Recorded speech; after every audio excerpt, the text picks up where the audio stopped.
Okay, we have the positive side of our economy, population. That is just one of the raw materials that we need to transform the economy.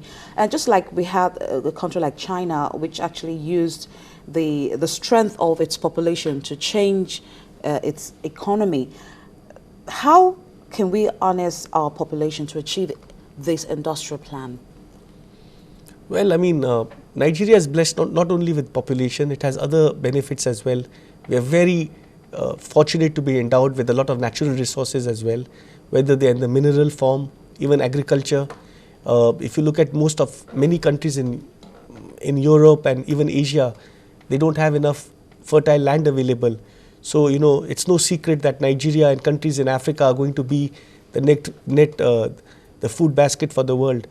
But in terms of your question, Bolaji, about how can we harness can you please repeat your question? The population, how do we use the strength of population, the number of the workforce, the people in the country to drive growth in the economy?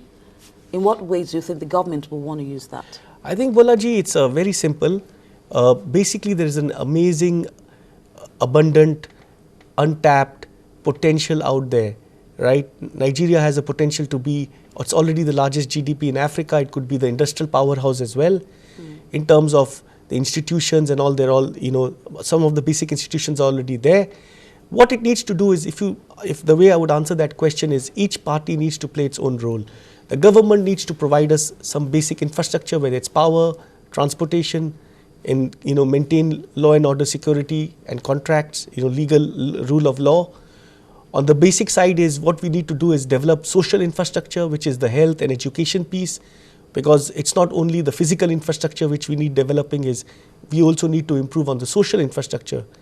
And I think once that is available, so in a way, if the government just provides the enabling environment and a minimalist role, I am not somebody who would advocate for government spending too much of money and resources in physically writing checks to the private sector and things like that.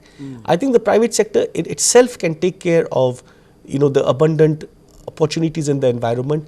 And then once we have growth in agriculture and in manufacturing and in sectors which are labor, which use skills like ICT and all, it will lead to absorption, or it will lead to engagement of the population in those sectors.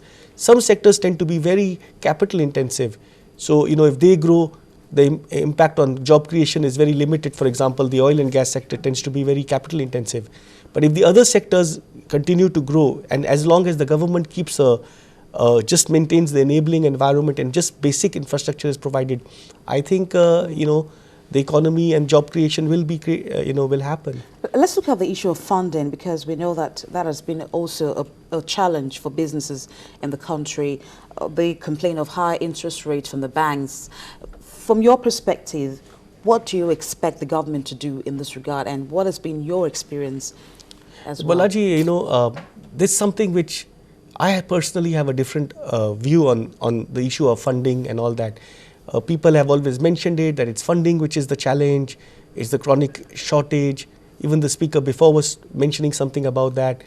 In my opinion and my experience, the dynamism in the Nigerian economy is such that the interest rate cost, obviously it's not healthy for an economy to have double-digit costs of borrowing. But if you ask me, that's not a critical issue. We can absorb that cost. If we have other costs which we don't pay, for example, the power, the infrastructure costs, if those were to be reduced, we could afford to. There are many other economies which have double-digit interest rates. Because there's actually a school of thought that since we don't have the needed infrastructure yet, the cost of borrowing funds from the banks should be reduced in order to create some kind of balance and not lose on both sides. Balaji, that's a complex issue, because the issue of the cost of interest rate has also to do with the cost of deposit, the rate of inflation in the economy. If the cost of borrowing is less than the rate of inflation, savers lose out. We want to encourage a saving culture. The rate of inflation is related to the supply side deficiencies of the economy. If you ask me, the cost of finance is not a critical priority. I think access to finance is more important. I think there are many people and in my experience also, we enable a lot of people who work with us in our group, whether they're distributors or providers of transport facilities and all. We help them out sometimes with financing solutions. I think what is the most important issue for many small businesses and medium businesses is access to money. If they get access to money, they're very happy to But even pay that. the access seems to be there, but what is the problem is the interest you have to pay to return the money after you've used it, and that has been an issue. But just let's move on now because our time is running out. An advisory committee has been put in place for the NIRP. Now, what are your expectations from this committee?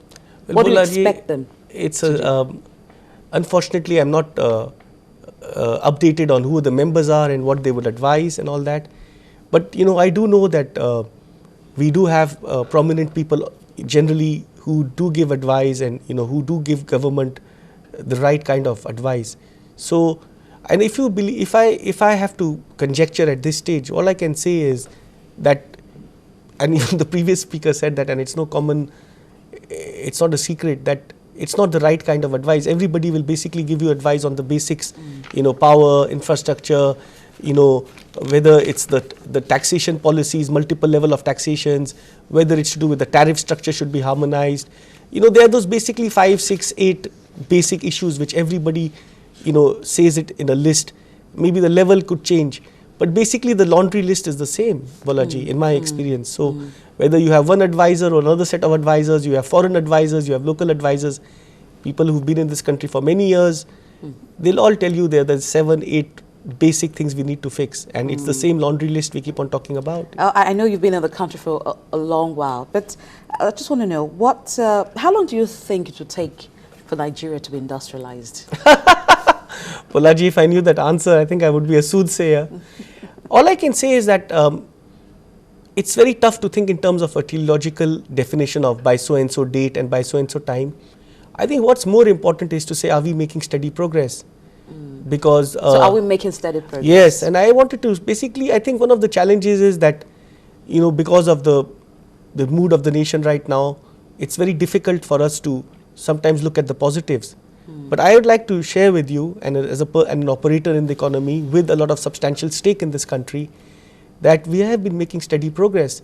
Now, I think what frustrates a lot of people is maybe the progress might not be in comparison to the potential which could be made, or it could be some sense of frustration in sense of, some of the maybe, policy mistakes or challenges or some of the, U-turns or whatever. But if you look at it, is this steady, this is a marathon. So are we, making steady progress? I would definitely endorse that, and that is why gradually more and more investment is coming in. Nigeria is a net inflow of FDI, not outflow. Okay, your time is actually up right now. I just want to ask you one more question. In terms of young people, during the World Economic Forum for Africa, attention was placed on young people and how they can help to also be part of what is going on in Nigeria. In your view, how do you think these young people, young entrepreneurs, can also be encouraged to grow the economy? Balaji, young people for me are the biggest hope and the biggest dynamic. It's the hidden resource we have. I think the way they can be encouraged is, if we have good role models, mentorship programs, where they can see an opportunity for them to get involved and engage in the economy, business, whether it's entrepreneurship, whether it's in other sectors as well. And I think I'm actually encouraged by what the young people are doing. A lot of the activity and dynamism in Nigeria today, I mean, it's if you go to there's a IT hub in Yaba or whatever. So you see a lot of young people doing a lot of exciting stuff, All right. Thank you so much. We do appreciate your time. Thank you for coming on the program, Maneesh Garg, CEO, Nagodo Industries. Nagodo actually is a Nigerian language, which means thank you. So thank you for coming on the show. Thank you.